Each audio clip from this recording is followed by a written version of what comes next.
welcome back to the channel. So today our point of remark is on national health policies and national health programs.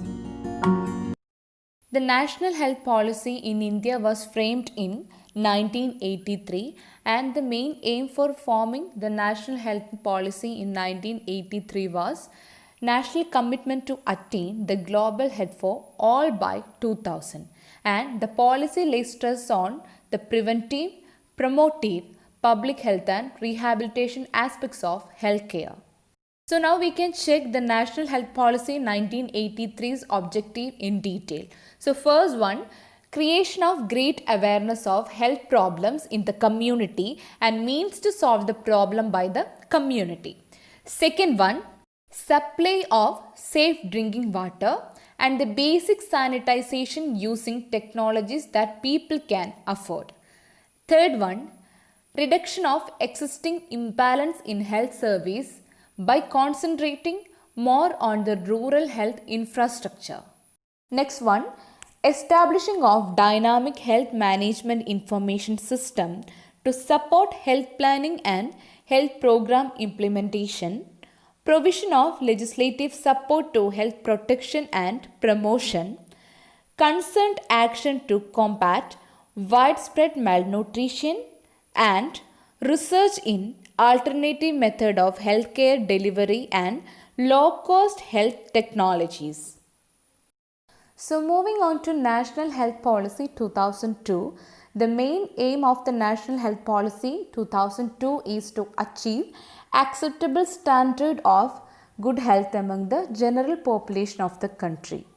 So the major goal to be achieved by 2015 was eradication of polio by 2005. Second one, eliminate leprosy by 2005 and eliminate Kala Azar by 2010. Fourth one, eliminate lymphatic filariasis by 2015. Fifth one, achieve zero level of HIV AIDS by 2007. And sixth one, reduce mortality by 50% on account TB malaria in 2010. So moving on to National Health Policy 2017. So you should give more importance for National Health Policy 2017 while studying. Okay. Because here they mention more about the upcoming plans of government in health sector. Okay. So the main aim of National Health Policy 2017 is to inform, clarify, strengthen and prioritize the role of government in shaping health system in all its dimensions. So moving on to the specific goals and objectives. First we can discuss about life expectancy and health life objectives in National Health Policy. First one, increase life expectancy at birth from 67.5 to 70 by 2025. Second one, establish regular tracking of disability adjusted life years index as a measure of burden of disease and its trends by major categories by 2022.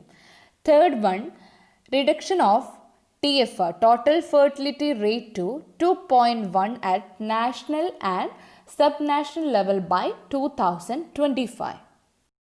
So moving on to second one, mortality by age and cause. Under this, first objective is reduce under 5 mortality to 23 by 2025. Second one, reduce infant mortality rate to 28 by 2019. And third one, reduce neonatal mortality to 16 and stillbirth rate to single digit by 2025. Third one, reduction of disease prevalence. First objective is achieve global target of 2020, which is also termed as target of 90:90:94 HIV AIDS, which means 90% of all people living with HIV know their HIV status, 90% of all people diagnosed with HIV infection receive sustained antiretroviral therapy, and 90% of all people receiving antiretroviral therapy will have viral suppression. Second objective, achieve and maintain elimination status of leprosy by 2018, Kala Azar by 2017 and lymphatic filariasis in endemic pockets by 2017. Next one, to achieve and maintain a cure rate of greater than 85% in new sputum positive patients for TB and reduce incidence of new cases to reach elimination status by 2025. Next one, to reduce the prevalence of blindness to 0.25 by 100 by 2025 and disease burden by 1/3 from current level. Next one, to reduce premature mortality from cardiovascular diseases, cancer, diabetes or chronic respiratory diseases by 25% by 2025. Moving on to health system performance, first we can discuss about the major objectives of coverage of health services. First one, increase utilization of public health facilities by 50% from current levels by 2025. Second one, antenatal care coverage to be sustained above 90% and skilled attendance at birth above 90% by 2025. Third one, more than 90% of newborn are fully immunized by 1 year of age by 2025.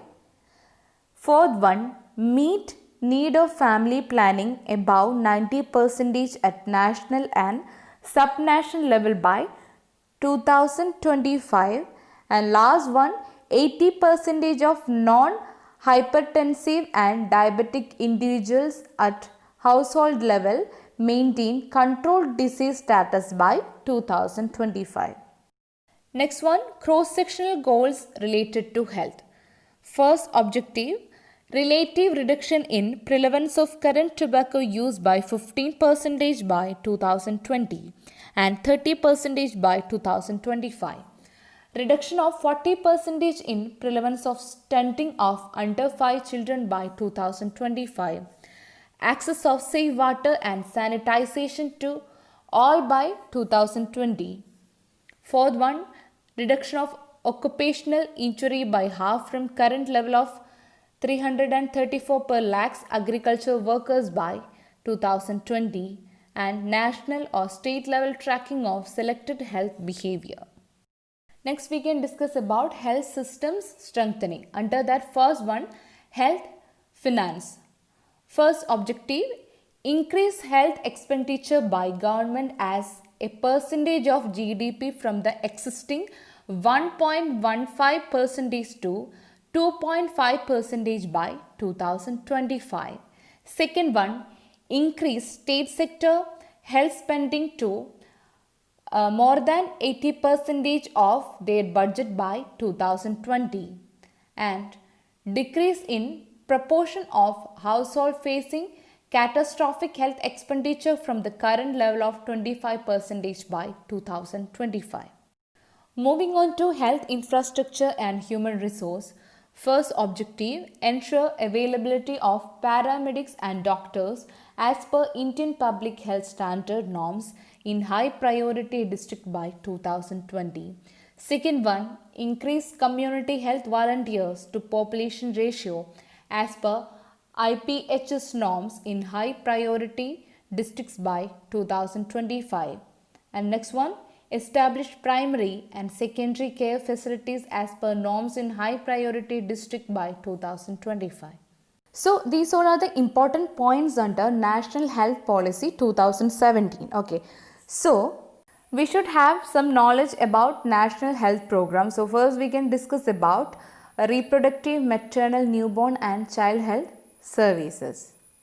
So this policy aspires to elicit developmental action of all sectors to support maternal and child survival. Okay, so the policy strongly recommends strengthening of general health system to prevent and manage maternal complication to ensure continuity of care and emergency service for maternal health. And in order to comprehensively addresses factors affecting maternal and child survival, the policy seeks to address the social determinant through developmental action in all sectors. Second one, child and adolescent health.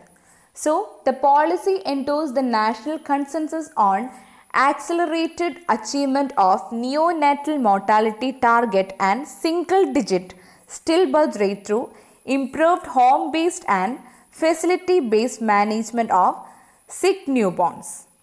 And district hospital must ensure screening and treatment of growth related problems, birth defects, genetic diseases, and provide palliative care for children. Third one, intervention to address malnutrition and micronutrient deficiency. So, malnutrition, especially micronutrient deficiency, restricts survival, growth, and development of children.